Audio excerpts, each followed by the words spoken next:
Je m'appelle Thomas Reid et, à 72 ans, je croyais avoir déjà vu ce que l'humanité avait de pire à offrir. J'ai bâti mon empire dans l'immobilier commercial de la grande ville, à partir de rien, en commençant comme simple maçon, les mains couvertes de callosité et le ventre vide. J'étais là pour récupérer mon smoking sur mesure. Musique. C'était un costume à 1 000 $ en soie italienne, le genre de choses que je ne me serais jamais acheté pour moi-même. Mais Sophia, ma fille, avait insisté. « Papy, il faut que tu sois parfait. » Elle avait dit cela les yeux brillants. C'est le jour le plus important de ma vie. Pour elle, j'aurais porté un costume en or massif si elle me l'avait demandé. J'aimais cette fille plus que ma propre vie. Depuis la mort de ma femme, il y a 20 ans, Sophia était ma boussole. Elle était la raison pour laquelle je continuais à travailler, la raison pour laquelle j'avais constitué le fonds fiduciaire, la raison pour laquelle je me battais pour rester en bonne santé. Je suis entré dans la boutique et la clochette au-dessus de la porte a doucement tinté. L'odeur de la lavande et du tissu coûteux remplissait l'air. Maria, la propriétaire, se tenait derrière le comptoir. C'était une femme d'une 50aine d'années, vive et bienveillante, une amie que je connaissais depuis des années, puisqu'elle louait l'un de mes locaux commerciaux en ville. D'ordinaire, elle m'accueillait avec une étreinte chaleureuse et une tasse de café. Aujourd'hui, elle avait l'air d'avoir vu un fantôme. Son visage était livide, ses mains tremblaient tandis qu'elle tenait une housse à vêtements. « Thomas », murmura-t-elle d'une voix à peine audible. « Tu es arrivé tôt. » Je lui ai souri, déconcerté par sa réaction.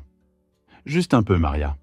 Je voulais vérifier que l'ourlet soit parfait avant le grand jour. » « Tout va bien ? On dirait que tu vas t'évanouir. » Elle ne répondit pas. Ses yeux glissèrent vers la vitrine, puis revinrent sur moi.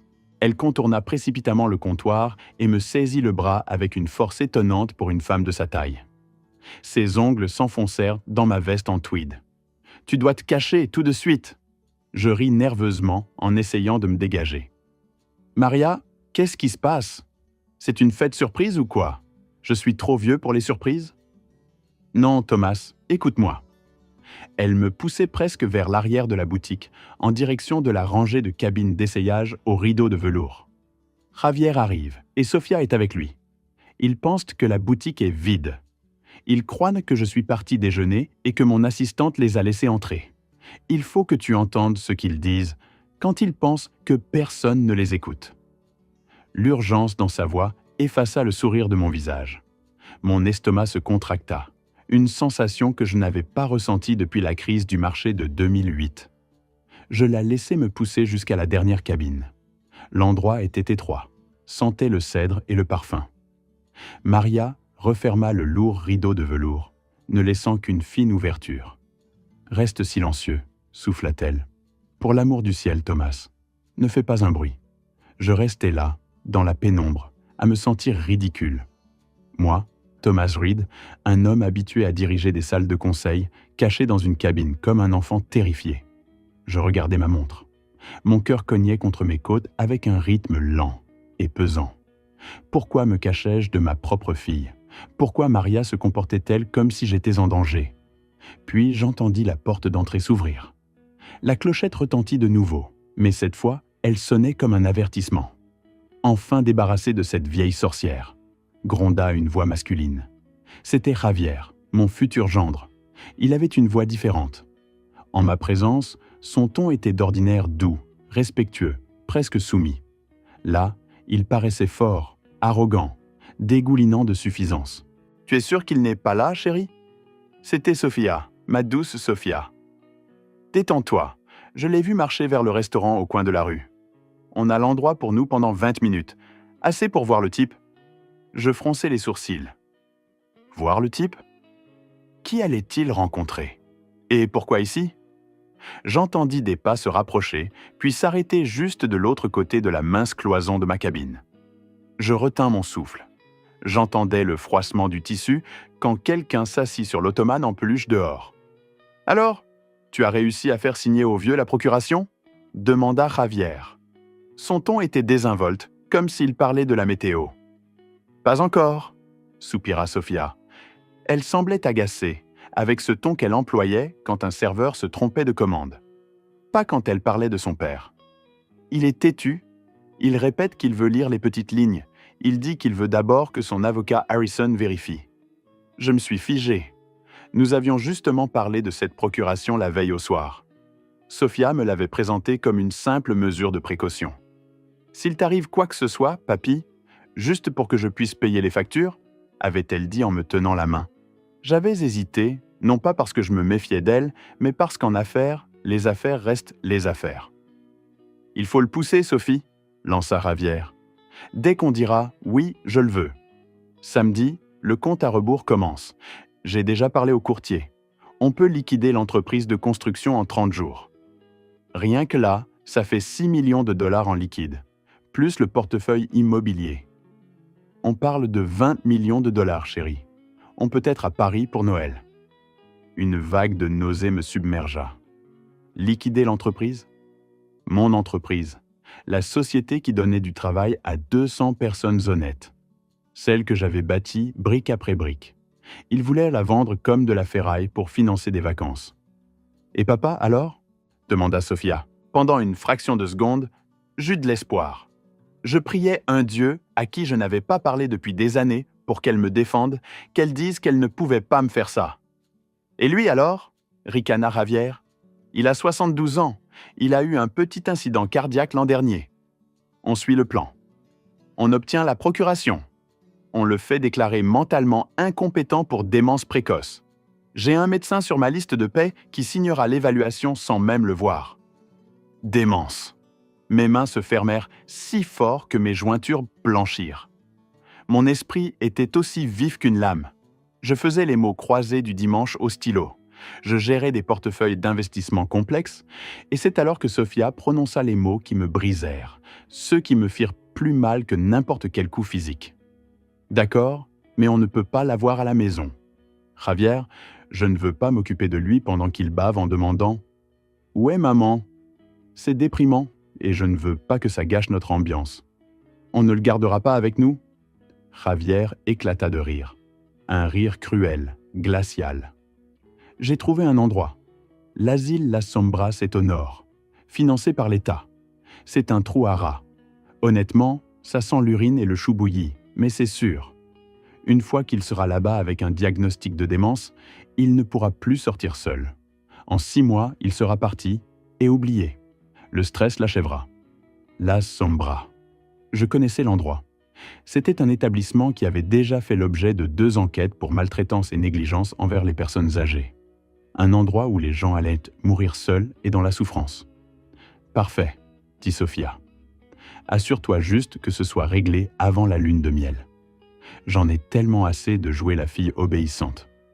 J'en ai marre d'écouter ces histoires ennuyeuses sur le bon vieux temps. Je veux juste l'argent et je le veux dehors. » Le silence dans la cabine était assourdissant.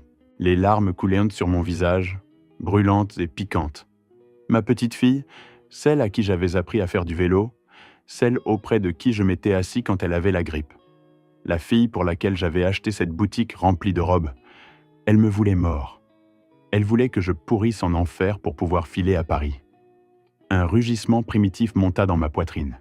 C'était un mélange de douleur et d'une rage brute, pure, non filtrée. J'allais le tuer. J'allais surgir à travers ce rideau et enrouler mes mains autour du cou de Javier jusqu'à ce que ce sourire arrogant disparaisse à jamais. Je me fichais des conséquences. Je me fichais de la prison. Je voulais seulement les faire souffrir comme ils venaient de me détruire. Je fis un pas en avant, la main tendue vers le rideau. Soudain, le rideau s'écarta d'1 pouce. La main de Maria surgit et agrippa mon poignet. Sa poigne était de fer. Elle entra dans la petite cabine avec moi et posa un doigt sur ses lèvres. Ses yeux étaient humides de larmes, mais son expression était farouche. Elle secoua violemment la tête, articulant « Non ». J'essayais de me dégager, le regard fou. « Laisse-moi partir, Maria », murmurai-je d'une voix rauque. « Je vais les tuer ». Elle sortit un petit carnet de sa poche et écrivit frénétiquement quelque chose avant de le coller presque contre mon visage. La faible lumière du couloir éclaira son écriture. « Si tu les affrontes maintenant, ils nieront tout.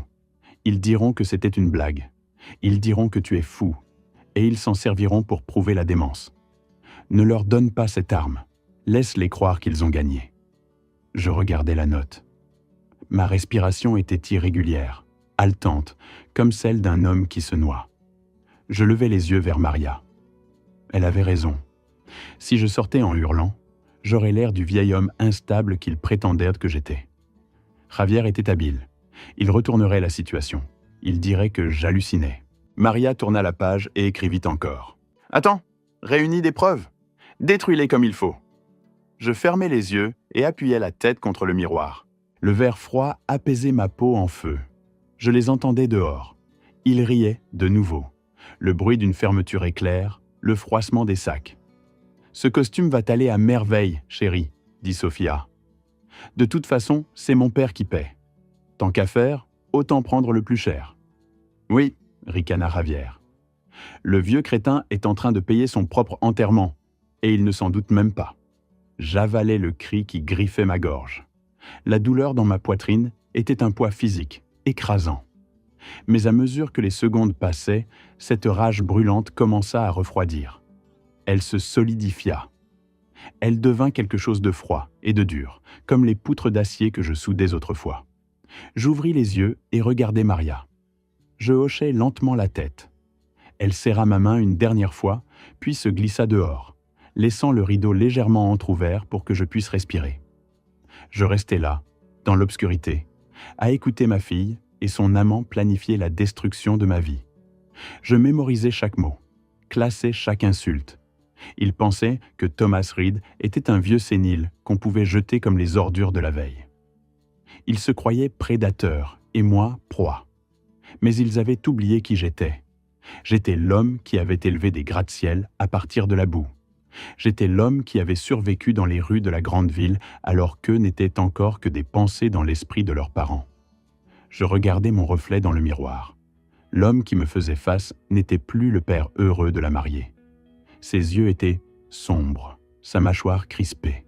« Vous voulez la guerre ?» pensai-je en regardant par la fente du rideau le dos de Javier. « Je vais vous offrir la guerre, mais vous ne la verrez pas arriver avant que le sol ne s'ouvre sous vos pieds pour vous avaler tout entier. » Je restai dans cette cabine pendant 20 minutes, jusqu'à ce qu'ils partent enfin. Quand j'en sortis, mes jambes étaient raides, mais mon esprit était plus clair qu'il ne l'avait été depuis des années. Maria verrouilla la porte d'entrée et retourna l'écriteau sur fermé. Elle me regarda avec tristesse et compassion. « Je suis tellement désolée, Thomas, » dit-elle doucement. Je m'approchai du comptoir et récupérai le smoking qu'ils avaient laissé derrière eux. Je passai la main sur le tissu. « Ne sois pas désolée, Maria, » dis-je d'une voix basse et ferme, vidée de toute émotion. « Tu viens de me sauver la vie, et maintenant, je vais te rendre la pareille. » Je sortis mon téléphone. Ma main ne tremblait pas. Je composais un numéro que je n'avais pas appelé depuis 10 ans. Le numéro d'un homme nommé Jack, un détective privé qui déterrait autrefois les sales secrets de mes concurrents. « Jack, » dis-je quand il décrocha, « c'est Thomas Reed. J'ai un travail pour toi. Je veux que tu trouves tout sur Javier Thorne. Chaque amende de stationnement, chaque ex-petit ami, chaque centime de dette. Et Jack, il me faut ça pour demain matin. » Je raccrochai et regardai Maria. « Le mariage est dans 3 jours, dis-je. C'est largement suffisant. »« Suffisant pourquoi ?» demanda-t-elle. « Suffisant pour réécrire la fin de cette histoire, » répondis-je. Je sortis de la boutique dans le vent froid d'automne. Je ne sentais pas le froid. J'étais consumé par une nouvelle détermination. Le père qui aimait aveuglément était mort. Il était mort dans cette cabine. L'homme qui marchait vers son camion était un PDG se préparant à une prise de contrôle hostile. Et j'allais m'assurer que, lorsque tout serait terminé, Javier et Sofia regretteraient de ne jamais être nés. Les lourdes portes en acajou du restaurant Capital s'ouvrirent, et l'odeur familière de viande maturée et de whisky cher me frappa aussitôt. C'était une odeur que j'associais autrefois à la victoire, aux contrats à plusieurs millions et aux étapes importantes célébrées. Ce soir, elle sentait la scène de crime. Je regardais ma montre. J'arrivais avec exactement 30 minutes de retard. Dans le monde des affaires, faire attendre les gens est un coup de force. Cela les rend nerveux. Cela les pousse à se demander si l'accord est annulé. Et ce soir, je n'étais pas un père rejoignant sa famille pour dîner.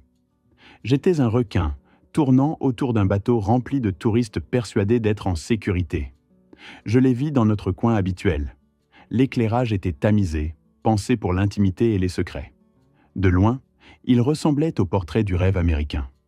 Ma femme Barbara riait à quelque chose qu'avait dit Javier, ses perles captant la lumière des bougies. Sofia se penchait vers lui, la main posée sur son bras, le regardant avec adoration. Si je n'avais pas été dans cette cabine plus tôt dans la journée, je me serais avancé vers eux le cœur plein, prêt à signer mon héritage. À présent, tout ce que je voyais, c'était 3 étrangers complotant ma disparition. Je pris une profonde inspiration en ajustant les poignets de ma veste. La colère était toujours là, comme une braise dans mon ventre, mais je l'avais recouverte de couches de glace. J'avançais lentement, laissant ma canne frapper les lattes du sol avec régularité. Je n'avais pas réellement besoin de cette canne, mais c'était un accessoire. Elle me donnait l'air fragile. Elle les poussait à me sous-estimer. « Thomas, te voilà !» lança Barbara quand j'approchais. Sa voix était trop aiguë, trop joyeuse. On aurait dit qu'elle jouait dans une mauvaise telenovela. On s'inquiétait. Je me glissai dans la banquette en face de Javier. Il se leva immédiatement, tirant ma chaise comme un parfait gentleman. « Tiens, laisse-moi t'aider avec ce manteau, papa, » dit Javier. Sa voix était douce comme du cuir huilé. « Tu as l'air fatigué. Journée difficile au bureau ?» Je le regardais droit dans les yeux. Je cherchais une lueur de culpabilité, une fissure du monstre que j'avais entendu plus tôt. Il n'y avait rien. Seulement un sourire travaillé et des yeux de requin mort. « Juste le stress habituel, Javier, » dis-je en laissant un léger tremblement passer dans ma main tandis que je prenais mon verre d'eau. « Tu sais ce que c'est, les loups sont toujours à la porte. » Il ricana en me servant un verre du Cabernet Sauvignon qu'ils avaient déjà commandé, une bouteille à 300 $. Mon argent, évidemment.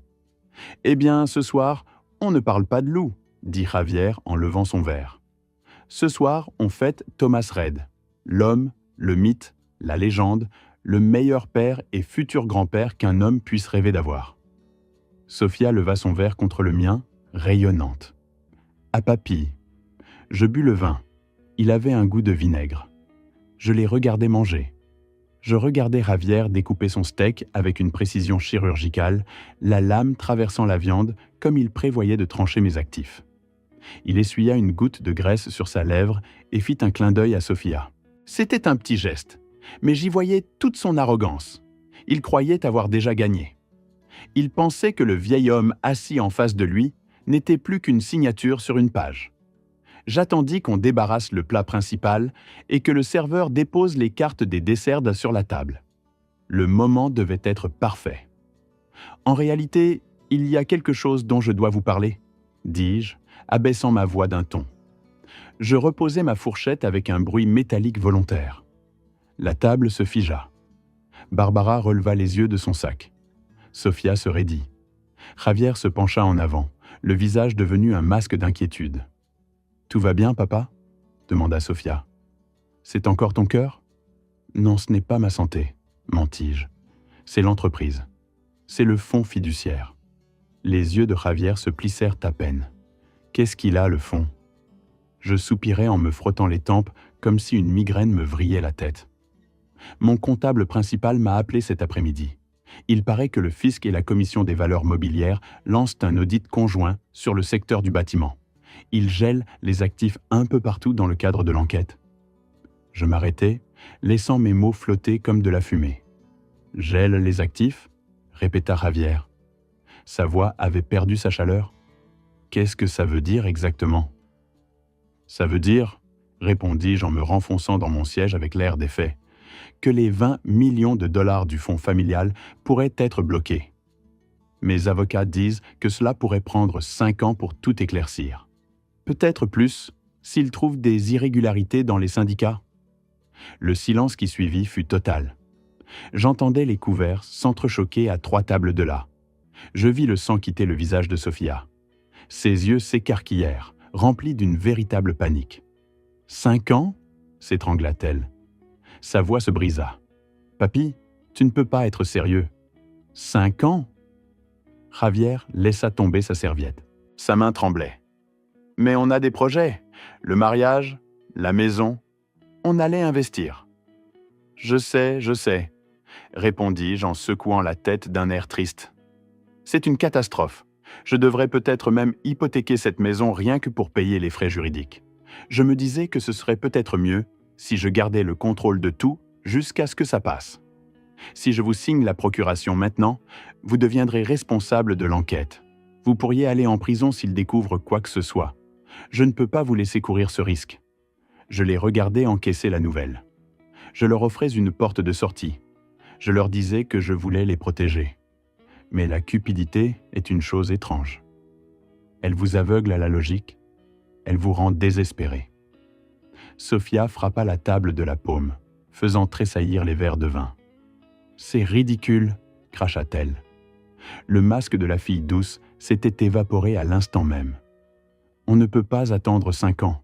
Cet argent est à nous. Enfin, je veux dire, il est pour la famille, pour s'occuper de toi.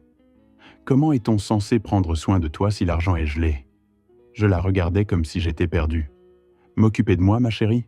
J'ai ma pension. Je m'en sortirai très bien. Je ne veux juste pas que vous portiez sur vos épaules une enquête fédérale. Alors Javier se mit à rire. Un son nerveux, forcé. Il se pencha par-dessus la table et me tapota la main. Sa paume était froide et moite. « Papa, je crois que tu es confus, » dit-il avec cette condescendance qu'on réserve à un petit enfant. « Je crois que tu mélanges tout. J'ai parlé au comptable hier. Il m'a dit que tout allait bien. » Je me raidis. « Tu as parlé à mon comptable ?» Javier cligna des yeux, réalisant sa gaffe. « Eh bien, je voulais juste vérifier, tu sais, pour être sûr que les papiers du mariage soient en ordre. Il n'a jamais parlé d'audit. C'est parce que l'appel est arrivé aujourd'hui à 16 heures, répondis-je sèchement. Après ta vérification. Javier secoua la tête, un sourire crispé collé au visage. Non, papa. Je crois que tu fais encore un de tes épisodes. Tu te souviens de ce qu'a dit le docteur Stevens ? Le stress te fait imaginer les pires scénarios. Je le fixais. Voilà donc la manipulation psychologique, l'arme qu'ils aiguisaient depuis des mois. Je n'imagine pas la commission des valeurs mobilières, Javier, dis-je, la voix plus dure. Barbara, qui était restée silencieuse jusque-là, prit soudain la parole. Elle tendit la main et me toucha le bras. Son contact, autrefois réconfortant, ressemblait maintenant à une menotte. « Thomas, s'il te plaît, » dit-elle d'une voix tremblante, « ne fais pas de scène. Tu sais comment tu es quand tu es fatigué. Tu commences à inventer des histoires. La semaine dernière, tu pensais que le jardinier te volait tes outils ? » Je la regardais, sidéré. Le jardinier me vole vraiment mes outils. Je l'ai vu sur la caméra de sécurité. Je t'ai montré la vidéo. « Barbara, » murmurai-je, « tu as vu la vidéo ?» Elle secoua la tête en regardant Javier avec des yeux suppliants. « Tu vois, il recommence. Il devient paranoïaque. » Javier soupira, une longue expiration dramatique. Il regarda Sophia, puis Barbara, comme s'ils étaient tous complices dans une tragédie. « Papa, écoute-moi, » dit-il en se penchant. « Il n'y a pas d'audit, tu es confus, et c'est exactement pour ça qu'il faut signer ces papiers demain. Tu n'es plus capable de gérer ce stress. Tu fais du mal à la famille. » Je restais assis, figé. C'était une véritable démonstration de manipulation. En 2 minutes, ils avaient balayé une enquête fédérale, dressé ma propre femme contre moi et utilisé une maladie inventée pour justifier qu'on me retire mes droits. Sophia essuya une larme, une fausse larme. « Je veux seulement que tu sois en sécurité, papy. Tu dis n'importe quoi. 5 ans, c'est absurde. Tu me fais peur. » Je regardais autour de cette table. Ma fille, qui voulait mon argent pour ses voyages à Paris, mon futur gendre, qui me voulait mort, et ma femme, trop faible ou trop lavée du cerveau, pour soutenir l'homme avec qui elle avait vécu 40 ans. Je sentis un froid m'envahir qui n'avait rien à voir avec l'air conditionné. C'était le froid de l'isolement absolu. J'étais seul. Il n'y avait pas de famille ici, seulement des vautours attendant que le cadavre cesse enfin de bouger. Mais en observant le visage suffisant de Javier, je réalisais autre chose. Ils avaient peur. Mon mensonge avait fonctionné. La simple mention de l'argent gelé les avait terrorisés. Ils poussaient le récit de la démence, non pas parce qu'ils y croyaient, mais parce qu'ils avaient besoin qu'il soit vrai. Ils avaient besoin de contourner mon consentement. Et vite. Je pris une gorgée d'eau. Ma main était parfaitement stable à présent. Peut-être que tu as raison, dis-je doucement en baissant les yeux sur mon assiette. Peut-être que je suis juste fatigué. Les épaules de Javier se relâchèrent. Il échangea un regard triomphant avec Sofia. « Exactement, papa, » dit-il d'une voix rassurante. « Tu es juste fatigué. On arrangera tout demain. Harrison apportera les papiers à la maison à 9 heures du matin. On les signera, tu prendras ta retraite et tu n'auras plus jamais à t'inquiéter de la commission des valeurs mobilières ni de quoi que ce soit d'autre. » Je relevai les yeux et forçai un sourire faible. « Tu es un bon garçon, Javier, toujours en train de prendre soin de moi. »« Je suis de la famille, papa, » répondit-il. « C'est ce qu'on fait. » Je hochai lentement la tête. « Oui, la famille. » Je fis signe qu'on apporte l'addition. Il fallait que je sorte de là, que je respire de l'air frais. Mais plus encore, il fallait que je passe un coup de fil, parce que s'ils pensaient que j'étais confus ce soir, ils allaient tomber de haut de main. Ils voulaient jouer la carte de la démence. Très bien, moi aussi j'allais la jouer. Mais selon mes règles. Et mes règles impliquaient un type de trace écrite bien différent de celui qu'ils attendaient. Quand nous sortîmes du restaurant, Javier me guida par le coude, le serrant fort comme un gardien de prison. « Dors bien, Thomas », dit Barbara en m'embrassant sur la joue. Ses lèvres étaient glacées. « Je dormirai bien », répondis-je. Je les regardais s'éloigner dans la Mercedes que je leur avais achetée. Je restai sur le trottoir, agrippant ma canne jusqu'à ce que mes jointures deviennent blanches. « Profitez du trajet », murmurai-je dans la nuit glaciale de la ville.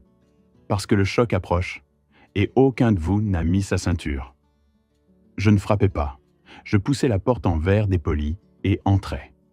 Jack était assis derrière un bureau métallique qui semblait avoir été récupéré dans un commissariat des années 80. C'était un grand homme, au visage marqué comme une carte de mauvaise décision, mais c'était le meilleur enquêteur que j'ai jamais connu. Nous remontions à 30 ans en arrière, à une époque où les conflits syndicaux se réglaient à la batte de baseball plutôt qu'avec des avocats. Il leva les yeux, les paupières à demi fermées à travers le brouillard de fumée. « Tu arrives tard, Thomas », gronda Jack d'une voix de gravier, dans une bétonnière. Je ne perdis pas de temps en politesse.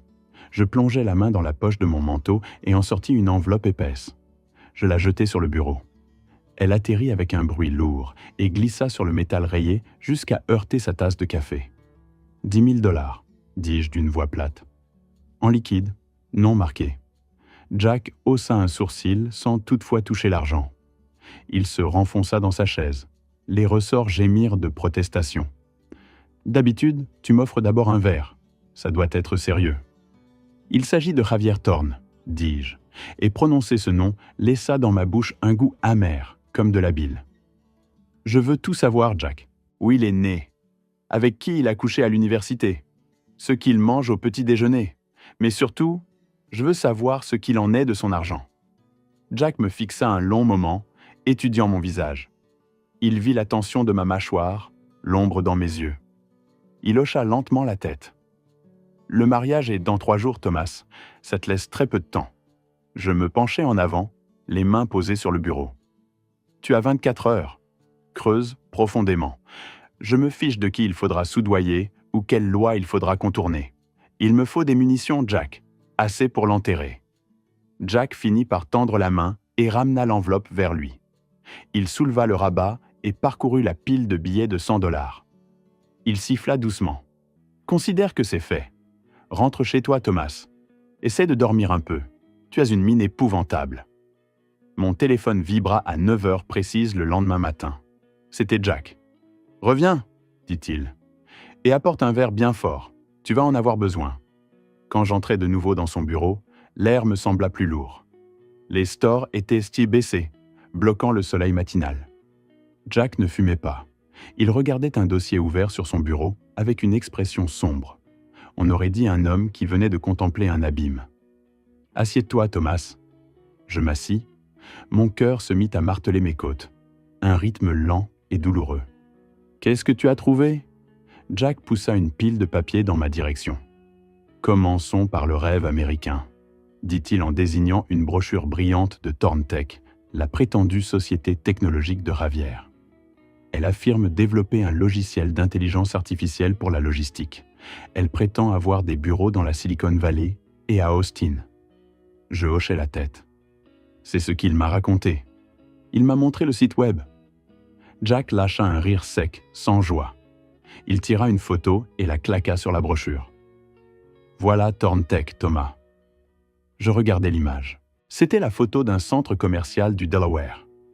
Coincé entre un pressing et un magasin de spiritueux discount, il y avait un mur de boîtes aux lettres métalliques.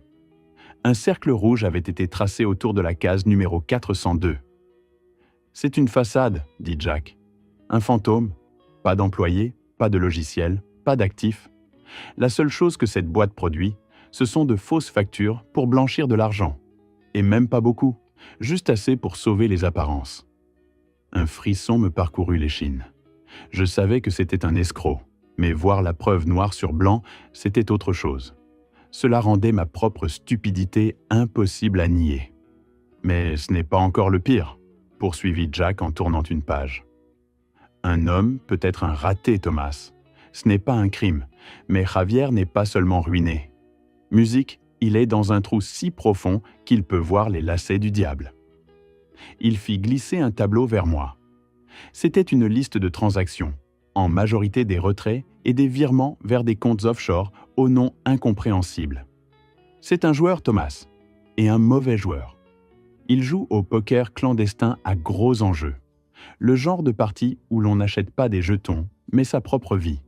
Il doit 480 000 $ à l'organisation du sud de la ville. Je répétais le chiffre à voix basse. Il était vertigineux.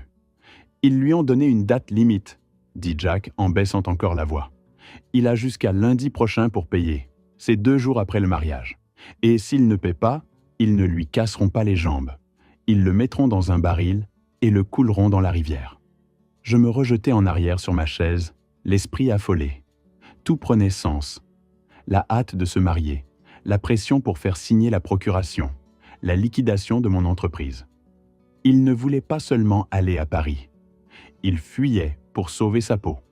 Il avait besoin de mes 20 millions de $, non pas pour devenir riche, mais pour rester en vie. Il vendait ma vie pour racheter la sienne. Il est désespéré, dis-je. Et les hommes désespérés sont dangereux. Exact, répondit Jack. Mais Thomas, il y a encore autre chose. Et ça, c'est pour ça que je t'ai appelé immédiatement. Jack hésita. Il regarda à nouveau le dossier comme s'il regrettait l'existence de la photo suivante. Il plongea la main dans la chemise et en sortit un cliché granuleux en noir et blanc. On aurait dit une photo prise de loin au téléobjectif. On y voyait une ruelle de nuit. Il pleuvait. Sous la lumière vacillante d'un lampadaire se trouvait Javier. Il portait un sweat à capuche, mais son visage était parfaitement reconnaissable. Il tendait une liasse de billets à un homme.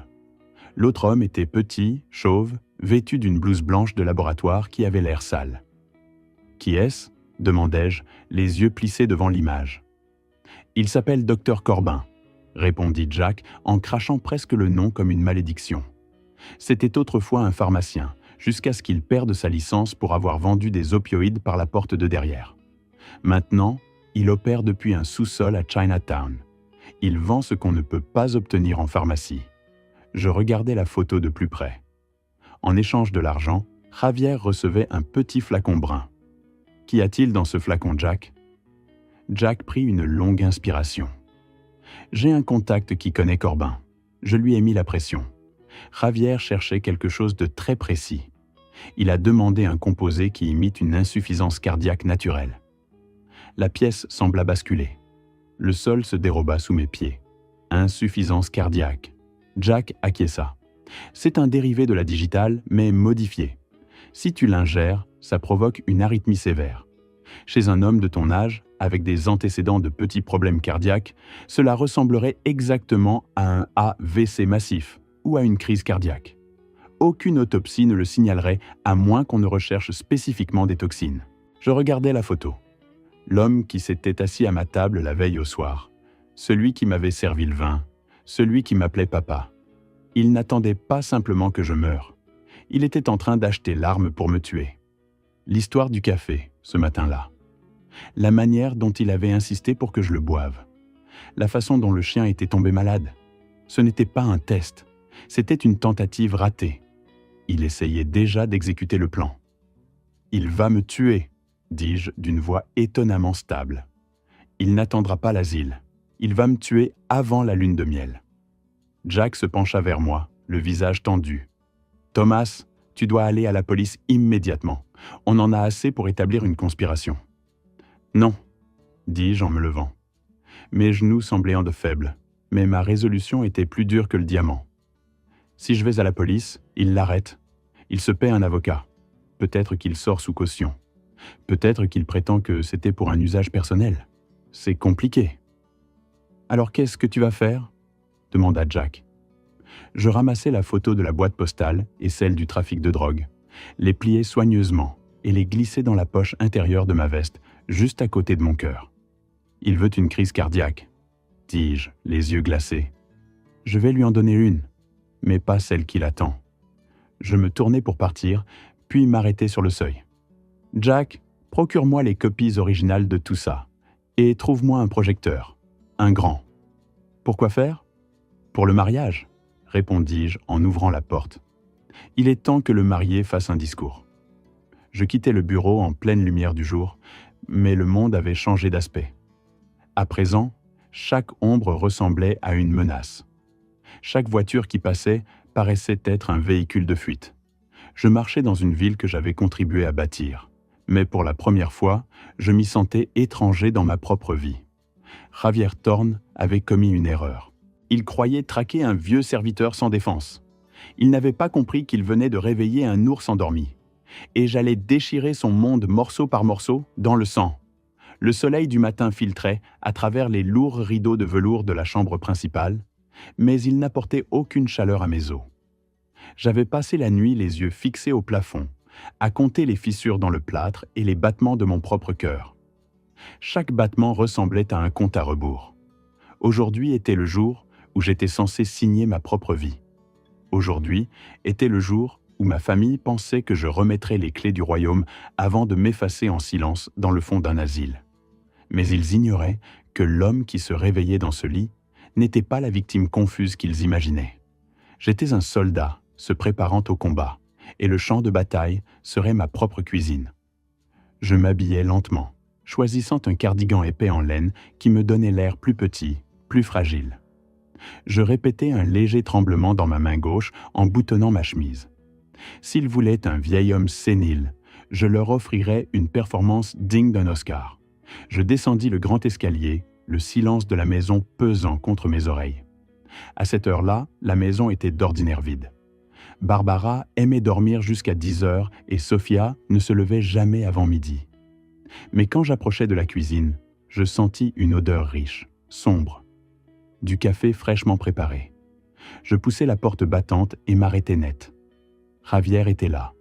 Il se tenait près de la machine à expresso italienne, vêtu d'une chemise blanche impeccable, manches retroussées, incarnant à la perfection le gendre idéal.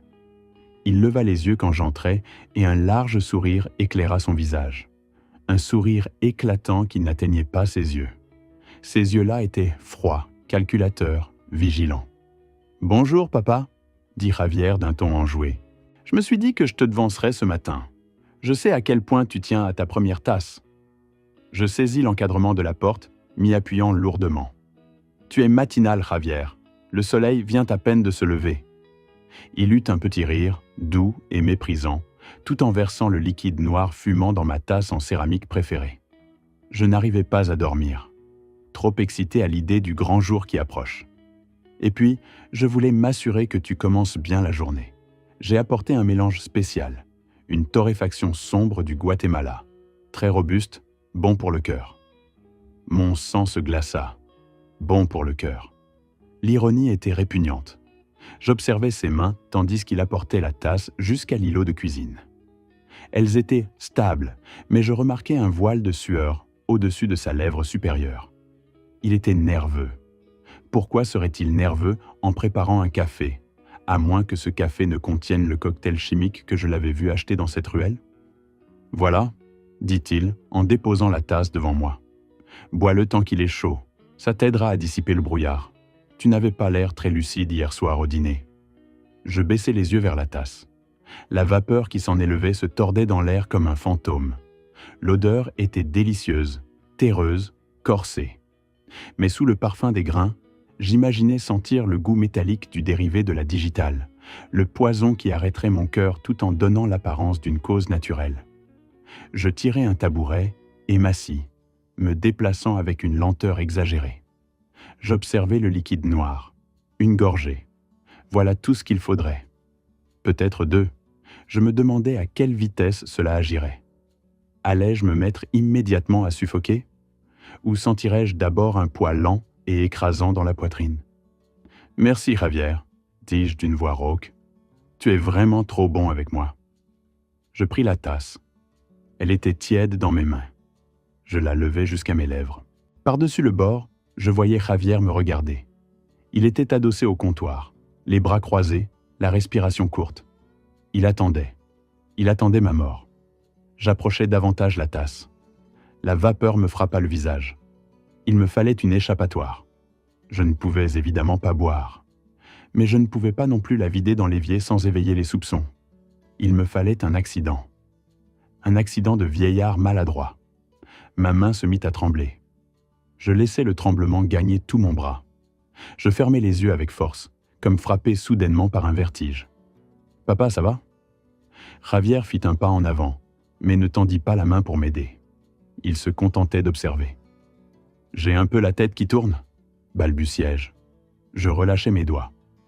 La tasse ne tomba pas simplement. Je m'assurai qu'elle s'envole de ma main, décrivant un arc avant d'aller s'écraser au sol. Le bruit fut explosif.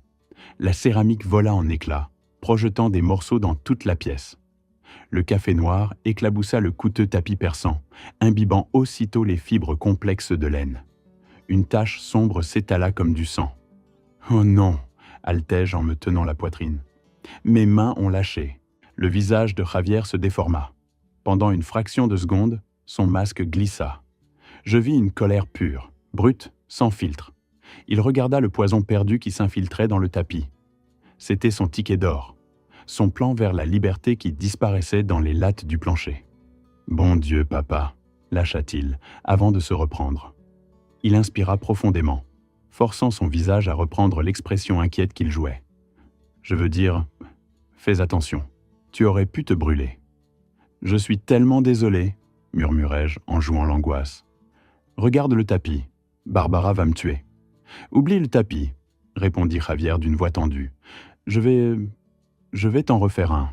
On en a encore beaucoup. » Il se retourna vers la machine, ses gestes brusques, presque agressifs. Il préparait déjà le 2e round. Il n'allait pas abandonner.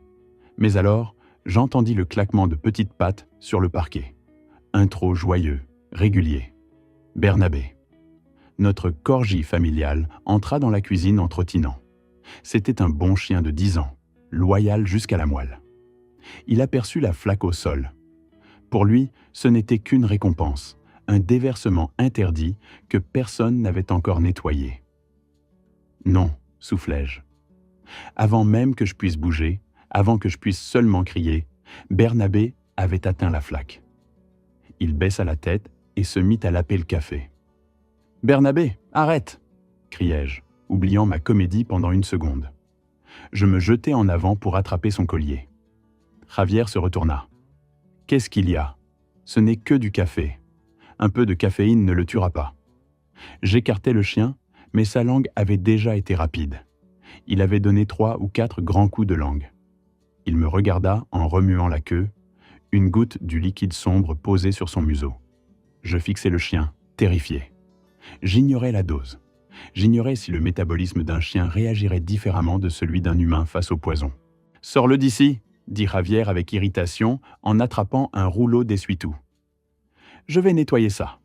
Va t'asseoir dans le salon. » J'entraînai Bernabé dans le couloir. Mon cœur battait à tout rompre. Je m'agenouillai devant lui et le regardais dans les yeux. Il semblait aller bien. Il me lécha la main, sa queue frappant toujours le sol. Peut-être que la quantité n'avait pas suffi. Peut-être que je me trompais. Peut-être que Javier n'avait pas mis le poison dans cette tasse. Peut-être qu'il attendait un moment plus tard. Je m'assis sur la dernière marche de l'escalier, Bernabé à mes côtés. J'attendis. 5 minutes passèrent, puis 10. La maison était redevenue silencieuse, à l'exception du bruit de Javier frottant le tapis dans la cuisine. Puis cela arriva. Bernabé se leva pour aboyer après un écureuil derrière la fenêtre, mais aucun son ne sortit. Ses pattes se raidirent, les 4 se bloquant d'un seul coup. Il s'effondra sur le côté avec un bruit horrible. « Bernabé !» criai-je. Le chien se mit à convulser. Son corps était secoué de spasmes violents, ses pattes griffant le parquet comme s'il fuyait un cauchemar. Une mousse blanche commença à bouillonner au coin de sa gueule, mêlée à de la bile. Ses yeux se retournèrent, ne laissant voir que le blanc. « À l'aide !» hurlai-je, ma voix résonnant dans toute la maison vide. « Que quelqu'un m'aide !» Barbara apparut en haut de l'escalier, serrant sa robe de chambre en soie. « Qu'est-ce qu'il y a ? C'est quoi tout ce bruit ?» Sophia sortit de sa chambre avec un air agacé. « Mon Dieu, papa, tu peux baisser d'un ton ? » « Bernabé est en train de mourir !» criai-je en ramassant l'animal tremblant dans mes bras. Il pesait 14 kilos, mais à cet instant il me sembla léger comme une plume. Javier accourut hors de la cuisine, vit le chien, vit la mousse, et s'arrêta net. Son visage devint gris. Il savait exactement ce qui se passait. Il contemplait les effets de son mélange spécial en train de ravager une créature innocente. « Qu'est-ce qui s'est passé ?» s'écria Barbara en dévalant l'escalier. « Mon Dieu, regarde-le !»« Il a bu le café !» dis-je en fixant Javier droit dans les yeux. « Il a léché le café que j'ai renversé. » Javier fit un pas en arrière et leva les mains en signe de défense. « C'est absurde. Le café ne provoque pas ça. Ce doit être de la mort au rat. »« De la mort au rat ?» demanda Sophia, déconcertée. « On n'utilise pas de mort au rat ?»« Le jardinier !» balbutia Javier, les yeux fouillant la pièce. « J'ai vu le jardinier poser des pièges d'hier. Le chien a dû en trouver un dehors. Voilà, c'est de la strychnine. » Il mentait. Je le savais. Il improvisait, tentant de couvrir ses traces avec un mensonge qui s'effondrait à la moindre logique. Bernabé n'était pas sorti depuis la veille au soir. Je me relevais en serrant le chien convulsant contre ma poitrine. La mousse imbibait mon cardigan. Je sentais son cœur battre contre le mien, vite et de façon irrégulière. Il s'affolait comme un oiseau prisonnier, frappant des ailes contre une cage.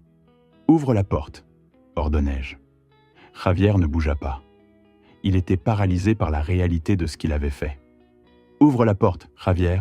rugis-je, ma voix roulant avec l'autorité que j'avais autrefois sur les chantiers. Il sursauta et courut ouvrir la porte d'entrée. Je me mis à courir. Je courus plus vite que je ne l'avais fait depuis 20 ans. Je déposai Bernabé sur le siège passager de mon camion et me jetai derrière le volant. Barbara se tenait sur le perron en pleurant. Javier, derrière elle, semblait pâle et terrifié. Je ne regardais pas en arrière. J'enclenchai la marche et quittai l'allée en trombe, les pneus hurlant sur l'asphalte. « Tiens bon, mon vieux !» murmurai-je au chien dont le corps tremblait encore à côté de moi. « Tiens bon. Je ne le laisserai pas t'emporter, toi aussi. » Je conduisis comme un fou, zigzagant dans le trafic du matin. Je brûlais 2 feux rouges. Je m'en moquais. La seule chose qui comptait, c'était de garder ce chien en vie. Parce que Bernabé n'était pas qu'un animal de compagnie. C'était une preuve. C'était l'évidence. Et c'était le seul être vivant dans cette maison à m'aimer sans condition. J'arrivais à la clinique vétérinaire d'urgence dans un crissement de frein, juste devant les portes vitrées. J'emportais Bernabé à l'intérieur en criant qu'il fallait un médecin, tandis que l'équipe vétérinaire me le prenait des bras. Ils le déposèrent sur une table métallique et l'emmenèrent en toute hâte à l'arrière. Je m'effondrai sur une chaise en plastique dans la salle d'attente. Mes mains étaient couvertes de mousse et de salive. Je les regardais. Si j'avais bu ce café, c'est moi qui serais là. C'est moi qui aurais convulsé sur le sol. C'est moi qui serais mort pendant que Javier observait la scène en faisant semblant de pleurer. La prise de conscience me frappa comme un coup. Ce n'était pas un jeu. Ce n'était pas un conflit d'argent. C'était un meurtre. Il avait tenté de m'exécuter dans ma propre cuisine, avant même le petit déjeuner. Je m'essuyais les mains sur mon pantalon. La peur que j'avais ressentie auparavant s'était dissipée. À sa place demeurait une lucidité glaciale et inflexible. Le Thomas Reed qui voulait donner une leçon à sa fille n'existait plus. Le Thomas Reed qui voulait sauver sa société n'existait plus. À sa place se tenait un homme qui n'avait plus rien à perdre. Je sortis mon téléphone et composai le numéro de Jack. « Tu as le projecteur » demandai-je d'une voix vide de toute émotion. « Oui » répondit Jack. « Tout va bien ?»« Non » dis-je en fixant les portes battantes derrière lesquelles mon chien luttait pour vivre. « Le plan a changé, Jack. On ne va pas seulement l'humilier, on va le détruire.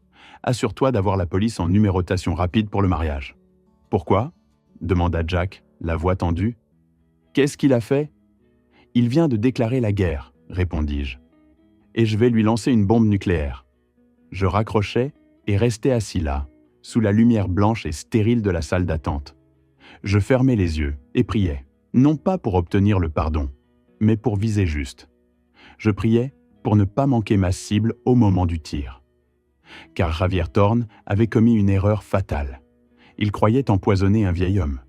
Il ne savait pas qu'il avait empoisonné le puits et que désormais nous allions tous boire cet Oreto. J'étais assis dans la banquette du fond d'un restaurant, ouvert 24 heures sur 24, à la sortie de la ville, à regarder la pluie rayer la vitre.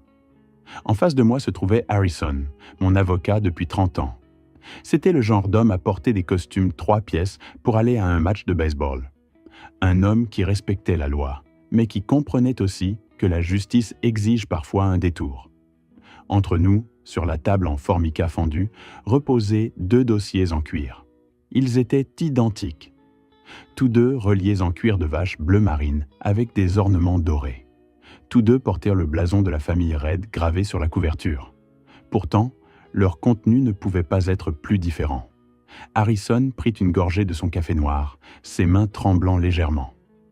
Il était la seule personne au monde, avec Jack et Maria, à connaître la vérité. « Tu es sûr de vouloir faire ça, Thomas ?» demanda-t-il à voix basse. « C'est un jeu dangereux. Si Javier comprend ce qu'il est en train de signer, il ne signera pas. Il ne comprendra pas, » le coupai-je d'une voix ferme. « Il est désespéré, Harrison. La cupidité aveugle un homme. Il voit la ligne d'arrivée, jamais le précipice. » J'ouvris le premier dossier. À l'intérieur se trouvaient les documents rédigés par Javier. La procuration, le transfert immédiat du groupe de construction Reed et l'acte de propriété du domaine. Une condamnation à mort pour mon héritage. Je le refermai et posai la main sur le second dossier. « Et celui-ci » demandai-je. Harrison acquiesça en touchant le deuxième dossier. « Voilà l'appât. À première vue, c'est exactement le même. Même police, même grammage de papier. Mais les clauses de la page 4 sont différentes. Au lieu de transférer les actifs, elles transfèrent la responsabilité. Et le formulaire de consentement médical qu'il prendra pour une décharge est en réalité un aveu de coercition. Mais rien de tout cela n'a d'importance si la signature tient devant un tribunal. C'est pour ça que je ne vais pas le signer, dis-je avec un sourire sombre aux lèvres. En tout cas, pas de la manière qu'il imagine. Je pris les dossiers et me levai. Je rentrai dans une maison vide. Javier et Sofia étaient avec l'organisatrice du mariage. Du moins, c'est ce qu'ils avaient dit. C'était la scène idéale pour ma représentation. J'appelai le 911. Je rendis ma voix traînante. Je dis à l'opératrice que je ne sentais plus mon bras gauche. Je lui dis que la pièce tournait autour de moi.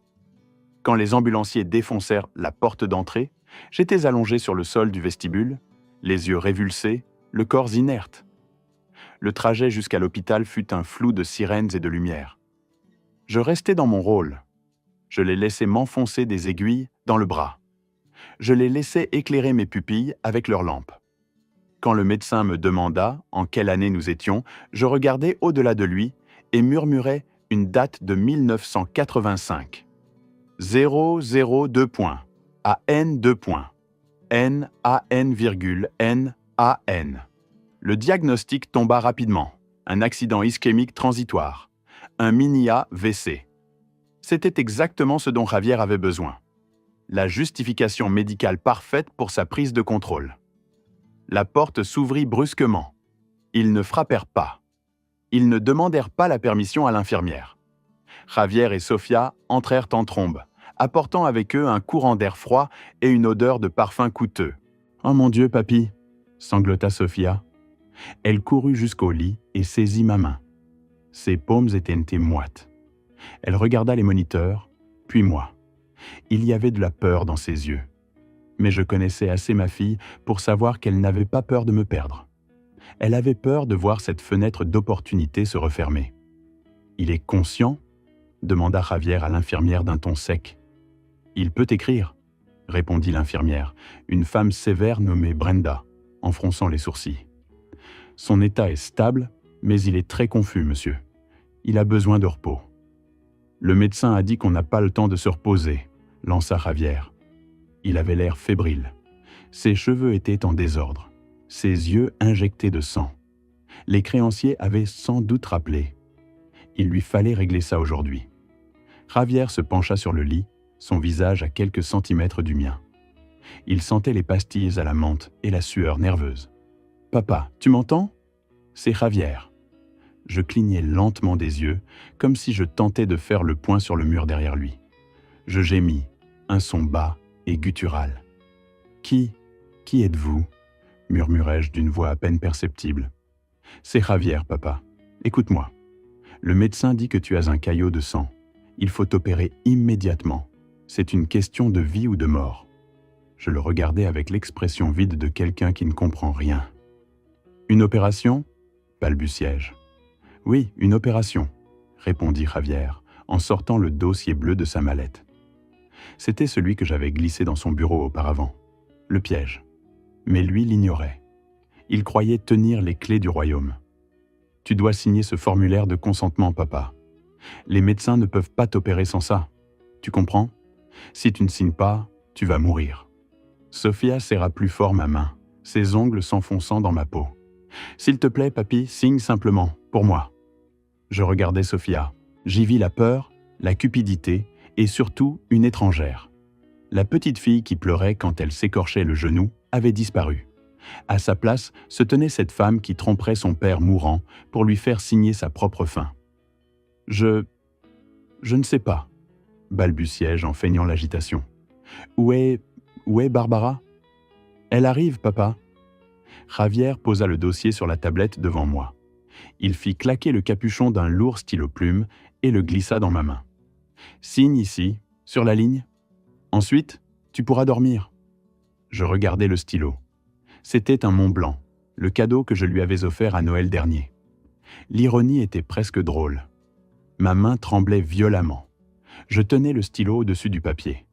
Javier vibrait presque d'impatience. Il observait la pointe comme un faucon. « Aide-moi », murmurai-je en le regardant avec des yeux grands ouverts, remplis de terreur. « Je n'y arrive pas. Ma main... » Javier m'attrapa le poignet pour le stabiliser. « Fais juste une marque, papa. Écris simplement ton nom. Thomas R. C'est tout ce qu'il nous faut. » Je pris une longue inspiration. C'était le moment, le point de bascule. Je laissai le stylo m'échapper des doigts. Il heurta la tablette en plastique avec un bruit sec. « Je n'y arrive pas !» criai-je avec la voix d'un enfant frustré. « Ma main ne fonctionne plus. » Javier jura entre ses dents. « Alors utilise l'autre. Fais-le, tout simplement. » Il ramassa le stylo et le planta dans ma main gauche. Ma main gauche. Je suis droitier. Je l'ai toujours été, depuis 72 ans. Quiconque me connaissait le savait. Quiconque se souciait de moi le savait. Mais Javier s'en moquait. Il ne voyait pas un père. Il voyait un obstacle. Il était tellement aveuglé par le besoin de cette signature qu'il ne comprit pas qu'une signature tracée de la mauvaise main par un homme censé être saint d'esprit serait la chose la plus simple du monde à faire annuler au tribunal. C'était la preuve absolue de la contrainte. La preuve que je n'avais pas le contrôle, ou qu'on me forçait. J'enroulais les doigts de ma main gauche autour du stylo. Le geste paraissait faux, maladroit. Je laissais ma main trembler plus encore qu'avant. « Je vais essayer », gémis-je. « Oui, fais-le », pressa Javier, les yeux écarquillés. Je posai la pointe sur le papier. Je traçai un gribouillage irrégulier, à peine lisible. T-O-M-A-S. L'encre se répandit sur la feuille. Cela ressemblait à l'écriture d'un enfant ou d'un homme très malade. « Continue », souffla Javier. « Le nom de famille. » Je terminai la signature en débordant hors de la ligne.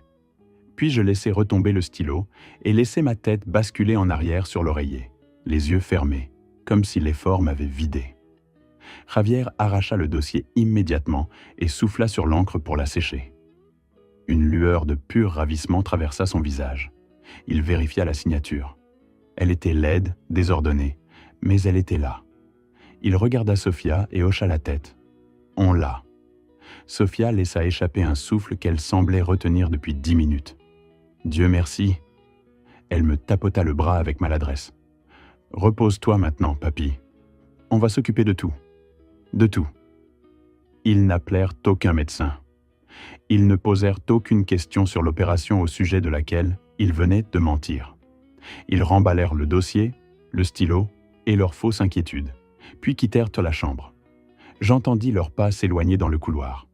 J'entendis Javier dire d'une voix forte « J'appelle le courtier. Dis-lui de liquider le portefeuille tout de suite. » J'attendis le bruit de l'ascenseur.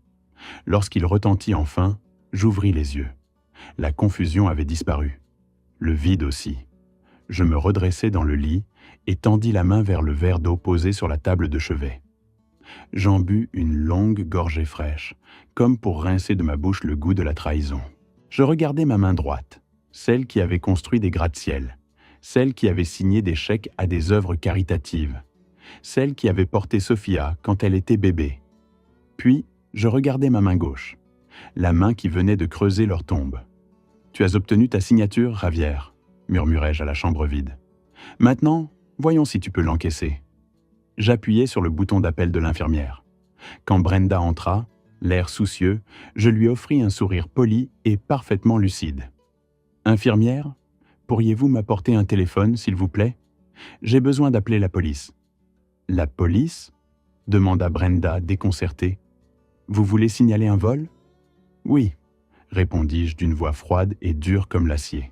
« Ma famille a été dépouillée, et je sais exactement qui l'a fait. » Le piège était en place. L'appât avait été mordu. Il ne me restait plus qu'à attendre le claquement. Le mariage aurait lieu dans 48 heures, et il me restait encore une surprise. Une surprise impliquant un projecteur, un micro et une invitée très spéciale que j'avais conviée à la cérémonie. Javier croyait marcher vers une fortune. Il ignorait qu'il avançait tout droit vers une cellule de prison. Le vent de la ville, venu du lac à 2 heures du matin, traversait les couches d'un manteau comme une lame. Mais je ne sentais pas le froid. J'étais garé à 2 pâtés de maison d'un terrain isolé près de la marina, assis dans la cabine de mon camion, chauffage éteint et vitres relevées. Mon monde s'était réduit au petit récepteur noir posé sur le tableau de bord et au lourd casque qui couvrait mes oreilles. J'avais l'apparence d'un homme en pleine surveillance, mais j'étais surtout un père dans l'attente d'un appel de secours. Jack était là dehors, quelque part dans l'ombre.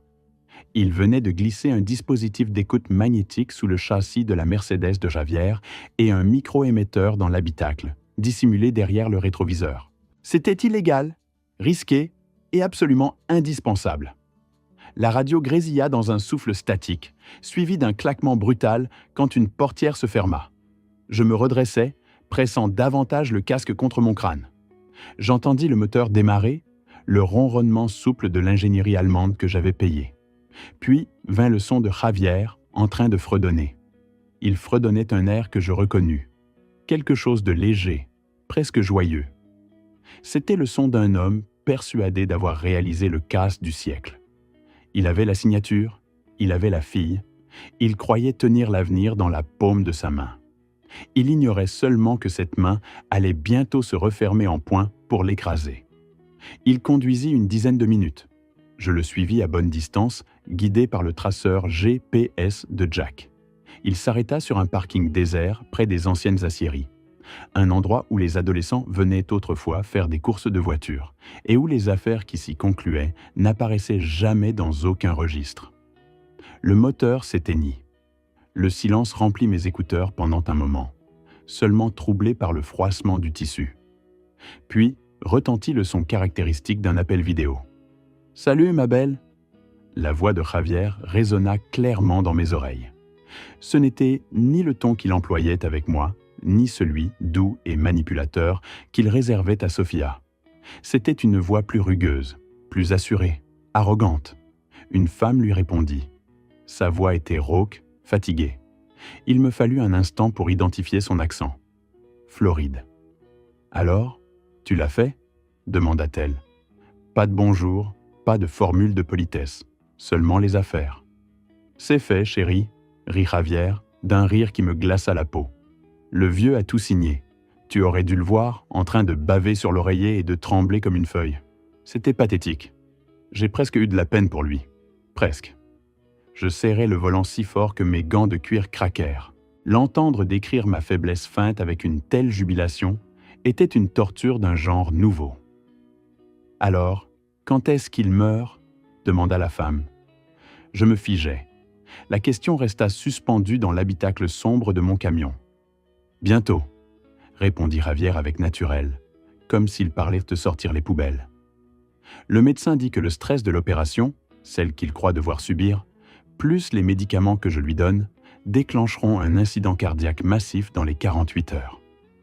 Au moment où on coupera le gâteau samedi, il sera soit dans le coma, soit à la morgue. « Qui est cette femme ?» murmurai-je pour moi-même. « Qui parle de meurtre avec une telle facilité ?» La voix de Jack s'imposa soudain dans mon oreillette sur un autre canal. « Thomas, tu entends ça ? Je viens de vérifier le numéro qu'il a appelé. Il appartient à une certaine Veronica Thorne. »« Thorne. Ce n'est pas sa sœur, Thomas, » poursuivit Jack d'un ton grave. « C'est sa femme. Ils se sont mariés à Tallahassee il y a 5 ans. Aucun dossier de divorce. » Ma tête se mit à tourner. Bigamie. Il était encore marié. Le mariage avec Sophia n'était pas seulement une mascarade. C'était un crime.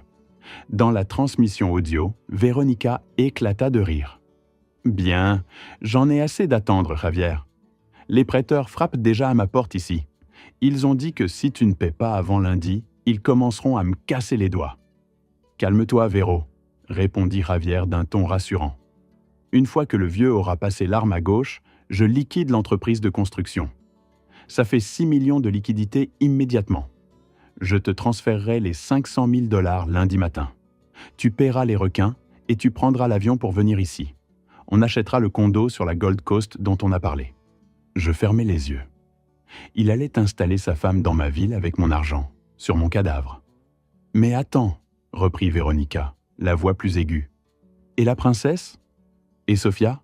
Tu dis qu'elle est collante. Elle va poser problème. » Javier poussa un long soupir agacé. « Sophia est une vache. Elle est stupide, dépendante, obsédée par moi. Elle m'étouffe. Mon Dieu, tu n'as aucune idée de l'effort que ça me demande de faire semblant d'être attiré par elle. Elle est tellement fade. » Une vague de colère protectrice me traversa, et cela me surprit moi-même. J'étais furieux contre Sophia, révolté par sa trahison. Mais entendre cet escroc parler de ma fille, comme d'un morceau de viande, me ramena à l'époque où je frappais les garçons de la cour d'école qui lui tiraient les tresses. Oui, c'était une traîtresse, mais c'était ma traîtresse. « Et comment comptes-tu te débarrasser d'elle ?» demanda Veronica. « Elle ne te laissera pas partir avec l'argent sans rien dire. Elle croit qu'elle va devenir Madame Thorne. » Javier lâcha un petit rire sombre et inquiétant. « Ah, j'ai prévu ça. J'ai une assurance. »« Quel genre d'assurance ? » ?»« Disons que Sophia aime l'aventure quand elle croit être amoureuse, » dit Javier en baissant la voix comme pour partager un secret. « J'ai des vidéos, Veronica, des caméras cachées dans la chambre, des choses dont elle mourrait de honte si les amis du country club de son père les voyaient. » Je cessai de respirer. Tout à coup, l'air à l'intérieur du camion me sembla trop léger. « Si elle essaie de me combattre pour l'argent ou si elle va à la police, je publie les vidéos, » dit Javier. « Je les mettrai partout. Elle sera humiliée. Elle deviendra une paria sociale. Elle me suppliera de partir juste pour que ça s'arrête.